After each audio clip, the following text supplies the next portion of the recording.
नमस्कार दोस्तों, कैसे हैं आप सभी लोग। उम्मीद है बहुत अच्छे होंगे। मेरा नाम है शिवम और होम साइंस जंक्शन पर आप सभी का स्वागत है। लास्ट क्लास में हम कर रहे थे क्लासिफिकेशन।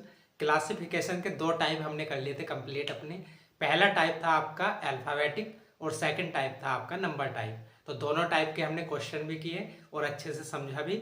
आज की क्लास में हम करने वाले हैं इसका लास्ट और थर्ड टाइप, और वो है आपका बर्ड टाइप। बर्ड टाइप आपको करने के लिए बेसिकली क्या होना चाहिए, जनरल नॉलेज की समझ होनी चाहिए। मतलब जो आपकी सामान्य जानकारी है उसकी जितनी अच्छी आपको समझ होगी उतने अच्छे से आप इसके क्वेश्चन कर पाओगे। इसमें क्वेश्चन कैसे पूछे जाते हैं, मान लिया कि आपको इंडिया की 3 नदियों के नाम दे दिए, भारत की 3 नदियों के नाम आपको दे दिए, और एक जो नदी है वो कहीं बाहर की दे दी, पाकिस्तान की दे दी, इंग्लैंड की दे दी, कहीं की भी दे दी है ना। तो 3 नदी है भारत की, एक नदी है बाहर की। तो आपसे पूछेगा कि सही आंसर बताइए। तो आपको जो आंसर करना होगा, तीन जो एक जैसे हैं उनसे जो अलग है वही आपका आंसर होता है। 4 ऑप्शन में से 3 ऑप्शन तो होते हैं समान और एक अलग होता है, वही हमारा हो जाता है आंसर। तो अगर आपको पता है कि इंडिया की नदियां कौन सी हैं, मतलब भारत की नदियां कौन सी हैं और बाहर की नदी कौन सी है, तब तो आप उसका आंसर कर पाओगे। लेकिन आपको यही नहीं पता कि भारत की नदियां कौन सी हैं, तब आप उसका आंसर कैसे कर पाओगे। तो इसमें बेसिकली आपकी सामान्य समझ जो है, जनरल नॉलेज जितनी अच्छी होगी उतने अच्छे से आप इसके क्वेश्चन को कर पाओगे। तो कुछ क्वेश्चन हम यहाँ पर कवर करेंगे। तो चलिए स्टार्ट करते हैं। क्वेश्चन नंबर 1 है आपके सामने, छलावरण, मुखौटा, छिपाना, झुंड। तो 4 ऑप्शन आपको दिए गए हैं, आपको बताना है कि सही आंसर आपका क्या होगा। 4 ऑप्शन दिए गए हैं, तो 3 जो होंगे वो एक जैसे होंगे, एक इनमें अलग होगा। जो अलग होगा वही बताना है कि सही हमारा आंसर कौन सा होगा। तो इनमें अगर आप देखोगे, छलाकण, मुखौटा और छिपाना, ये तीनों एक जैसे हैं। छिपाना तो छिपाना है ही, है ना, हाइड करना। और फिर है दूसरा है मुखौटा। मुखौटे में भी आदमी छिपता है, मतलब दूसरे का मुखौटा लगा लिया, अपना रियल चेहरा जो है छिपा लिया। और छलावरण भी वही होता है कि छलावरण मतलब दूसरा कोई आवरण बना लिया अपना, और अपना जो रियल जो है आवरण उसे मतलब ढक लिया। तो ये मेनली तीनों एक जैसे ही हैं, छिपाना, मुखौटा और छलावरण, है ना। तो इसलिए डी ऑप्शन हो जाएगा आपका करेक्ट ऑप्शन। झुंड इन तीनों से अलग है, ये तीनों एक जैसे हैं, झुंड अलग है, तो यही हो जाएगा आपका करेक्ट ऑप्शन। अगला क्वेश्चन है, क्वेश्चन नंबर 2 है आपके सामने, समचतुर्भुज, षष्ठकोण, समांतर चतुर्भुज और दीर्घवृत्त। तो ये 4 ऑप्शन आपको दिए गए हैं, आपको बताना है कि सही आंसर आपका क्या होगा।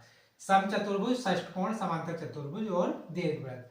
तो इसमें अगर आपको मैथ्स की हल्की सी भी नॉलेज है तो आप इस क्वेश्चन को बड़ी आसानी से कर लोगे। कैसे कि भाई दीर्घवृत्त तो होता है ये, लेकिन आपका अगर मैं बात करूं समचतुर्भुज की, षष्ठकोण की, समांतर चतुर्भुज की, तो ये सारे भुजाओं के मिलकर बने होते हैं। इस प्रकार से कोई ऐसे बनेगा, कोई ऐसे बनेगा, है ना। भुजाओं को मिलकर बने होते हैं, लेकिन दीर्घवृत्त एक गोले के आकार का होता है। तो ये तीनों हो गए एक जैसे, और ये आपका डी ऑप्शन हो गया अलग। तो ये इसीलिए आपका डी ऑप्शन हो जाएगा आपका करेक्ट ऑप्शन। समझ में आया होगा।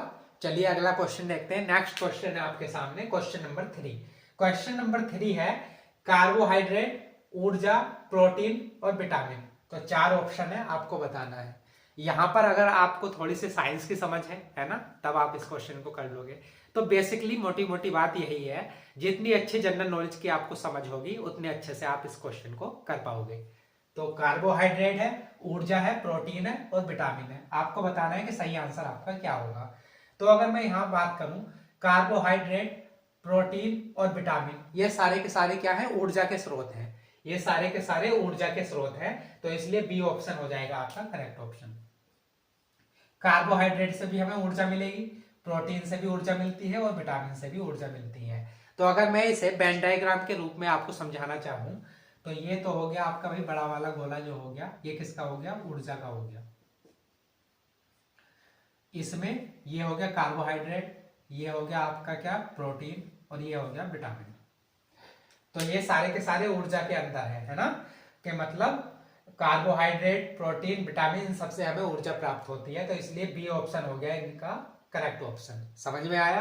चलिए अगला क्वेश्चन देखते हैं, क्वेश्चन नंबर 4। क्वेश्चन नंबर 4 बताइए कि सही आंसर आपका क्या होगा।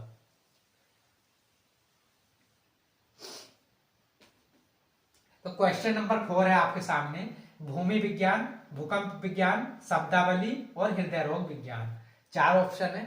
तो ये क्वेश्चन तो इतना इजी है, आप देखते ही जल्दी से इसका आंसर लगा दोगे। इजी कैसे है ये देखिए, विज्ञान विज्ञान विज्ञान, 3 में विज्ञान है, 1 में विज्ञान नहीं, यही हमारा आंसर हो गया कि भाई भूमि विज्ञान है, भूकंप विज्ञान है, हृदय रोग विज्ञान है, शब्दावली इन सबसे अलग है, तो शब्दावली हमारा आंसर हो जाएगा करेक्ट। था ना इजी। चलिए अगला क्वेश्चन देखते हैं, क्वेश्चन नंबर 5। क्वेश्चन नंबर 5 आपके सामने है थायरोक्सिन, इंसुलिन, एड्रेनालिन और फिर है हार्मोन। तो 4 ऑप्शन आपको दिए गए हैं, आपको बताना है कि सही आंसर क्या होगा। तो इन सारे क्वेश्चन में आप देख रहे हो थोड़ी आपको जनरल नॉलेज की समझ होनी चाहिए, है ना। जैसे कि यहाँ पे हमने क्या, थोड़ी मैथ्स की जनरल सी नॉलेज होनी चाहिए, यहाँ पे आपकी साइंस की नॉलेज चाहिए, यहाँ पर भी आपको थोड़ी सी साइंस की नॉलेज चाहिए, यहाँ पर भी साइंस की नॉलेज चाहिए, है ना। तो ये थोड़ी बेसिक जानकारी अगर आपके पास है तो आप इन क्वेश्चन को अच्छे से कर लोगे। जैसे मैं क्वेश्चन नंबर 5 की बात करूं, थायरोक्सिन, इंसुलिन, एड्रेनालिन और फिर हार्मोन। तो अगर आपको पता होगा कि आपने थोड़ा बहुत भी पढ़ा होगा, तो भाई ये सारे के सारे क्या है, हार्मोन ही है। थायरोक्सिन, इंसुलिन और एड्रेनालिन ये सारे के सारे क्या है, हार्मोन्स हैं। तो जैसे मैंने यहाँ पर आपको वेन डायग्राम के थ्रू समझाया था, अगर मैं यहाँ पर बनाना चाहूं तो ये देखिए, ये हो गया आपके पास हार्मोन, है ना। ये हो गया थायरोक्सिन, ये हो गया इंसुलिन और ये हो गया आपके पास एड्रेनालिन, है ना। तो ये सारे के सारे हार्मोन ही हैं, थायरोक्सिन भी, इंसुलिन भी और एड्रेनालिन भी, ये सारे के सारे क्या है, हार्मोन। तो इसलिए डी ऑप्शन हो जाएगा आपका करेक्ट ऑप्शन। समझ में आया होगा। चलिए अगला क्वेश्चन देखते हैं, क्वेश्चन नंबर 6। क्वेश्चन नंबर 6 आपके सामने दिया गया है, रॉकेट्स, ग्रह, आकाशगंगा और सितारे। 4 ऑप्शन है, आप बताइए सही आंसर आपका क्या होगा। इजी सही क्वेश्चन है, बहुत ज्यादा भारी नहीं है, है ना। ऐसे क्वेश्चन आपके एग्जाम में आते हैं और ये एग्जाम के आए हुए ही क्वेश्चन आपके सामने है। DSSB में इनमें से 6 क्वेश्चन में से 3 क्वेश्चन DSSB में भी पूछे गए क्वेश्चन है, बाकी 3 क्वेश्चन SSC में पूछे गए क्वेश्चन है। तो देखिए, रॉकेट्स, ग्रह, आकाशगंगा और सितारे।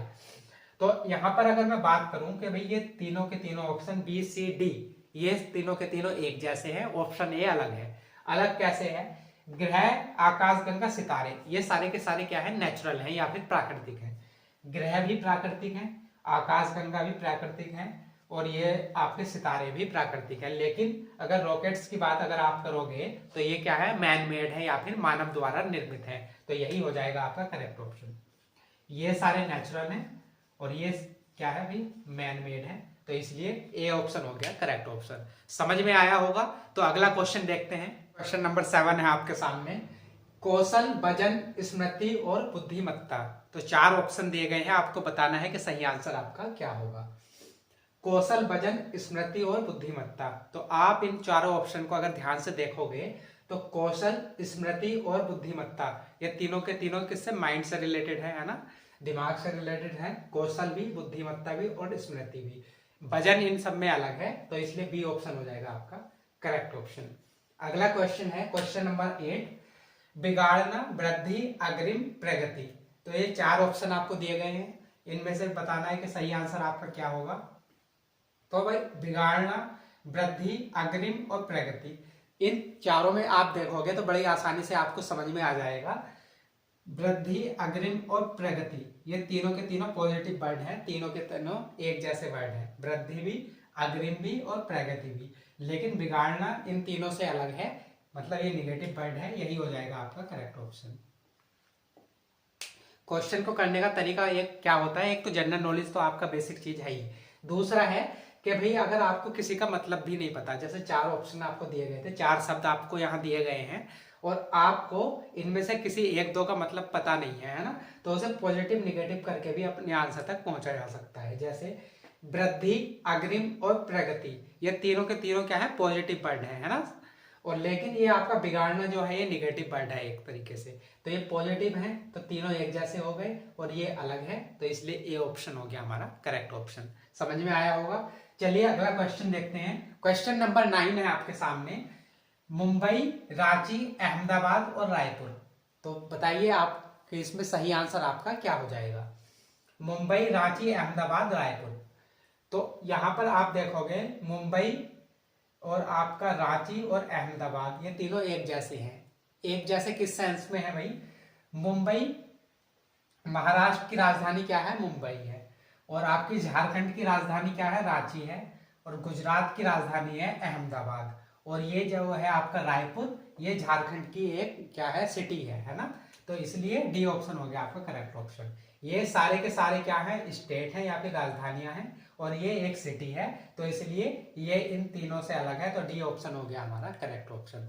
तो यहाँ पर अगर आपको पता था कि भाई मुंबई भी राजधानी है, रांची भी और अहमदाबाद भी, तब तो आप इस क्वेश्चन को कर पाते। लेकिन अगर आपको पता नहीं होता तो दो तो कर लेते, चलो एलिमिनेट, कि महाराष्ट्र की राजधानी मुंबई और गुजरात की अहमदाबाद, लेकिन रांची और आप रायपुर में फंस जाते कि भाई इनमें से दोनों में से कौन सा हमारा सही आंसर होगा। तो आपको पता था कि भाई झारखंड की राजधानी रांची है, तब आपने बड़ी आसानी से डी ऑप्शन अपना लगा लिया। तो चलिए अगला क्वेश्चन देखते हैं, क्वेश्चन नंबर 10। क्वेश्चन नंबर 10 आपके सामने है, घृणा, ईर्ष्या, द्वेष, ईर्ष्या करना और फिर है सहानुभूति। तो आपको बताना है कि इनमें से सही आंसर आपका क्या होगा। 4 ऑप्शन दिए गए हैं, तो आप अगर यहाँ पर देखोगे, घृणा, ईर्ष्या, द्वेष और ईर्ष्या करना, ये तीनों के तीनों एक जैसे शब्द हैं, है ना, निगेटिव शब्द है तीनों के तीनों। घृणा, ईर्ष्या, द्वेष और ईर्ष्या करना, ये तीनों के तीनों निगेटिव वर्ड है, लेकिन आपका सहानुभूति जो है ये एक पॉजिटिव वर्ड है, यही हो जाएगा आपका करेक्ट ऑप्शन। ये तीनों एक जैसे हैं, डी ऑप्शन अलग है, इसलिए यही हो गया हमारा करेक्ट ऑप्शन।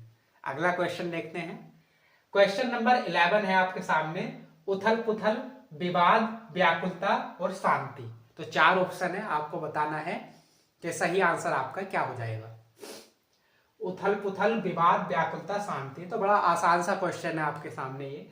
उथल पुथल, विवाद, व्याकुलता, ये तीनों एक जैसे शब्द है, और शांति इन तीनों से जो है अलग है, तो यही हो जाएगा हमारा करेक्ट ऑप्शन। ये बिल्कुल शांत है, शांति है ना, लेकिन व्याकुलता, विवाद, उथल पुथल, ये सारे के सारे क्या है, एक जैसे शब्द हैं, तो इसलिए डी ऑप्शन हो गया हमारा करेक्ट ऑप्शन।